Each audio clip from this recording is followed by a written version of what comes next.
red juice.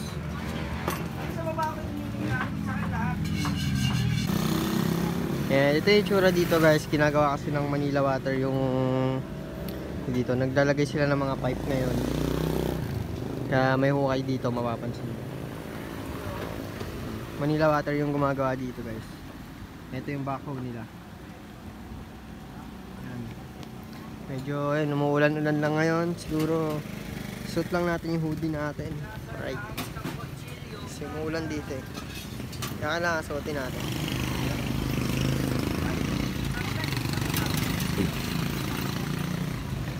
Silipin natin kung ano nakalagay sa Manila Water.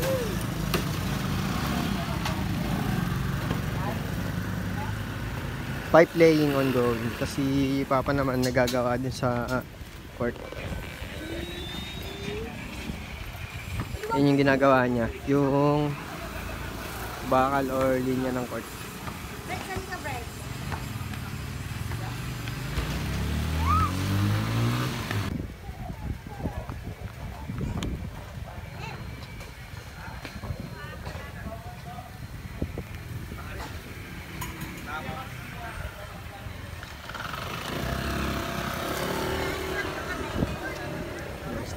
Red key tayo.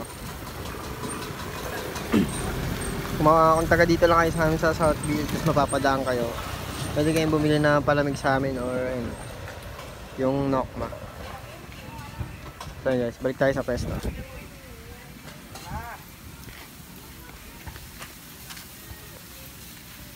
Sa uli mo lang giniling. Right. So guys, patunay na umuulan. Yan. I don't think if you can see the raindrops, but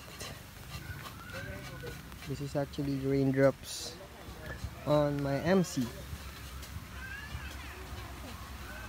Right. You don't get bored when you are here because highways is always full of cars and vehicles. Right.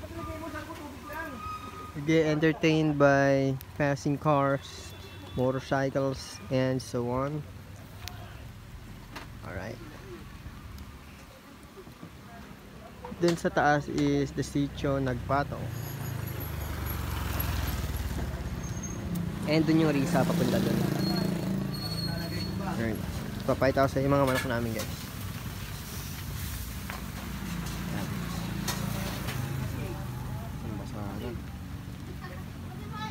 So, naulan na naman tayo dito pero that's okay.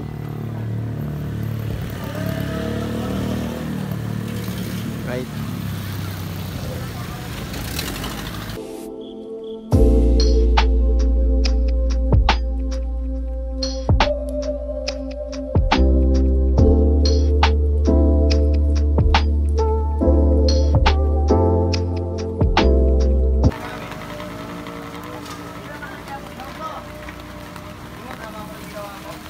Tignan mo.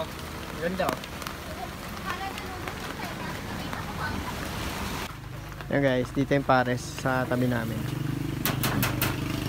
Ka-order kayo ng pares, pwede rin kayo order ng manok sa amin para combo, di ba? Yan. So, ayan. Bale, dito lang siya sa may tabi ng highway. Pupunta ang Kiskisan dito sa may habitat. Yan, kay Boss Pares. Tapos sa amin is manok. Alright. So, pares nila dito is 50 pesos, I think. But, di na ako sure. So, ayun. Pares nila dito is masarap. Kasi dito naman kami lagi kumakain. Pag pumunta kayo dito, pwede nyo i-try pares nila. Saka manok din namin, try nyo. So, we're inside. And this is the office of the tricycle todo of my dad, and this is our equipment. No, inverter welding machine rather. This tiny one is inverter, the grinder, and some grinding disc. Alright. This is where all the things of our chicken store is put it once we're closed. And this is the name of my dad. Si Papa. Kain ka na doon.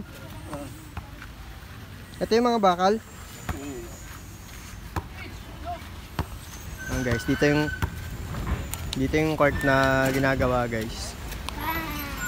Yan si Papa, nagagawa siya dito ng ito yung outside ng court eh. Dito yung labas, tapos dito yung free throw. Sa gitna.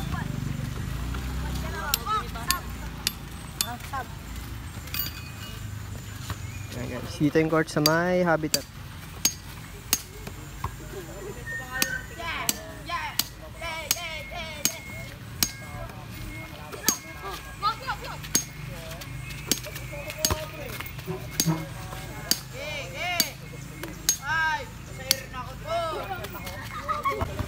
So yun guys, dati naalala ko nung high school pa ako is lagi kaming basketball din, pero doon kami sa whole court ng phase 5, yun sa amin sa phase 2.